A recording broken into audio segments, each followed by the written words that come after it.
hanggang ngayon. Aking aaminin hanggang ngayon, may mga araw pa rin na ang isipan ko ay hindi mapanatag. Nagdududa pa rin na baka tuluyan akong bumagsak, tuluyang hindi na makaahon, tuluyang hindi na maghilom ang mga sugat na naiwan.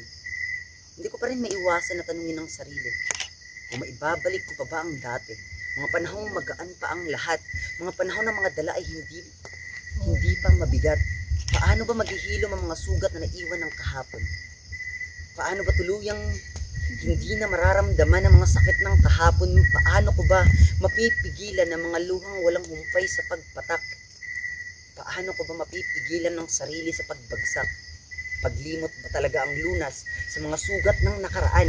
Paglimot ba talaga ang kailangan upang ang mga sakit ay hindi ko na maramdaman? Paglimot ba talaga ang kailangan upang ang mga luha ay tumigil na sa pagpatak? Paglimot ba talaga ang kailangan upang hindi na tuluyang bumagsak? Paglimot ba talaga ang kailangan upang masagip ko ang aking sarili mula sa pagkakalunod? Paglimot ba talaga ang kailangan upang tuluyang maisalba ang sarili, upang hindi na ako dalhin nito patungo sa pagsuko? Paglimot ba talaga ang kailangan upang maipanalo ko ang sinimulan kong laban?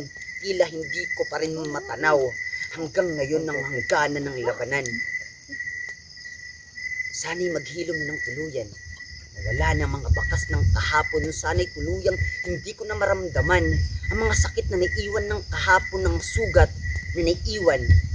Sana'y maghilom na ng tuluyan. Ang sugat na naiwan ay sana'y maghilom na ng tuluyan. Kailangan ko ba talagang kalimutan ng mga nangyari sa nakaraan?